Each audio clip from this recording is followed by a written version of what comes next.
श्री सुखदेव जी समझाते हैं कि हे राजन परीक्षित,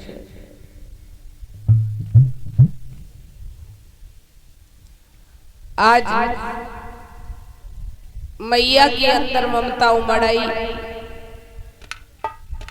उन्होंने अपनी बिटिया को गले से लगा लिया और बहुत प्यार किया। सती जी माँ का गला छोड़ करके कथा प्रांगण में पहुंची। वहां पर बहुत सी भीड़ थी। एक और हवन चल रहा था, स्वाह स्वाह की ध्वनि सुनाई पड़ रही थी।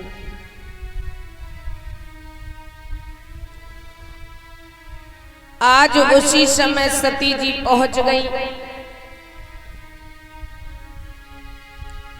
जाकर के पिताजी को प्रणाम किया।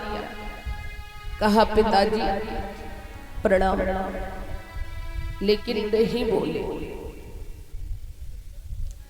दोबारा से फिर प्रणाम किया, नहीं बोले। तिबारा से फिर प्रणाम किया, लेकिन नहीं बोले। फिर प्रणाम किया तो बोले, तो गुस्सा में बोले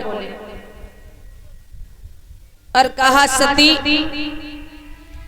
तुम्हें यहां किसने बुलाया है?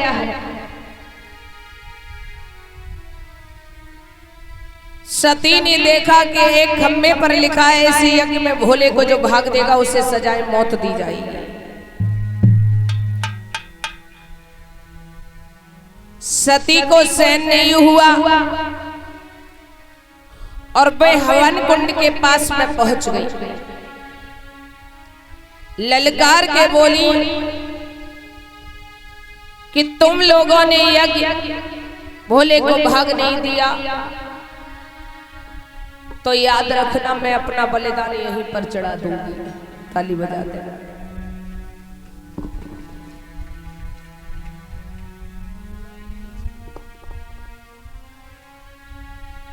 ये 101 रुपए के हार हमारे गले में आए हैं।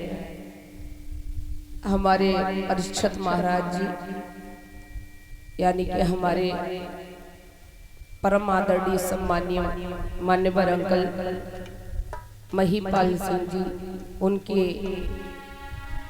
सपुत्र और सपुत्री की तरफ से ये हार आए हैं हमारे गले में। प्रभु से प्रार्थना करते हैं बाकी बिहारी अपनी कृपा दृष्टि बनाए रखें, धर्म के रास्ते पर बढ़ते रहें। प्रभु का हाथ बना रही है मेरी आशा और आकांक्षा है। बोलिए सच्चे दरबार की।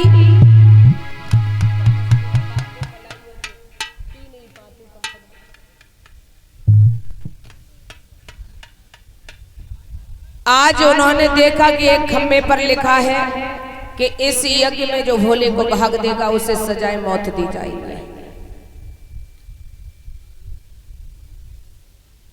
सती को क्रोध आ गया।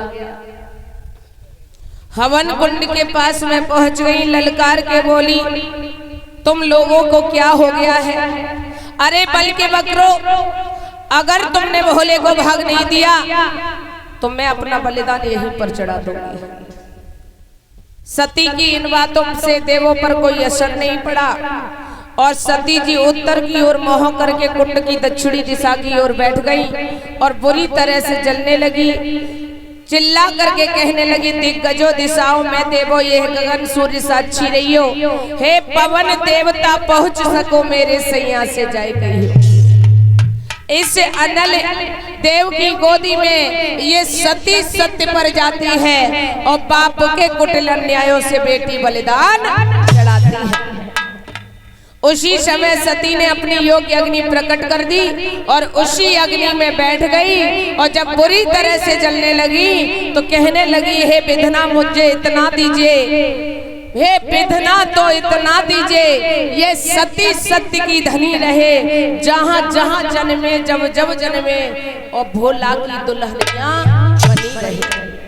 हे प्रभु मुझे इतना दे दो कि मैं सती जो हूँ सत्य की धनी रहूं और जब जब जन्मूं जब जब जन्म लूं जहां जहां जन्म लूं तब भोले की दुल्हन बनी रहूं।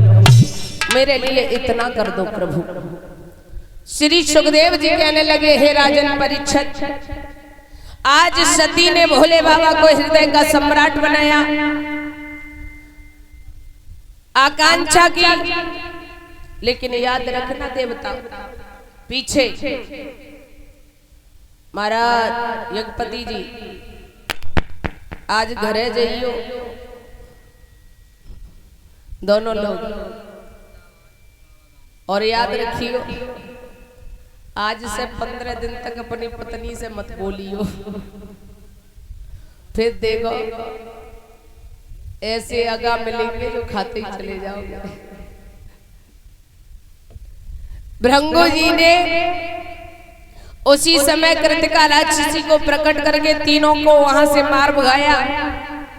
ये गढ़ रोते चिल्लाते भोले बाबा के पास में पहुंचे तो भोले बाबा ने क्रोध में आकर के अपनी एक लट उखाड़ करके जमीन पर मार दी, और जैसे ही जमीन पर मार दी, अरे भैया गजब हो गया। वीरभद्र नाम का एक गढ़ प्रकट हो गया और 9 गढ़ों को साथ में करके यज्ञ का विघ्न समापन कराया। दक्ष के यज्ञ का विघ्न समापन कराया।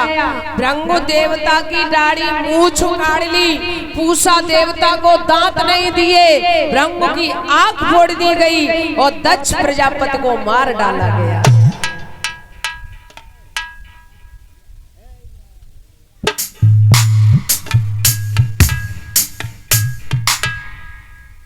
दक्ष प्रजापति को मार डाला गया। उसका शीश काट करके हवन कुंड में चढ़ा दिया, हवन कुंड में फेंक दिया, और हवन कुंड उखाड़ करके 12 योजन यानी कि 48 कोस पीछे फेंक दिया, हवन कुंड उखाड़ करके। इधर कनखल में सभी देवता घबरा गए, सोचने लगे कि हम सब बने रहे और यज्ञ का नाश हो गया, अब की आगे जो यज्ञ होगी उसमें हमें कोई नहीं पूछेगा, अब की बार जो यज्ञ होगी उसमें हमें कोई नहीं पूछेगा। इस प्रकार से कहा। प्रेम से भाव के साथ हे प्रभु का संकीर्तन बोलेंगे ताली बजा करके, और उसके बाद आगे कथा की तरफ चलेंगे।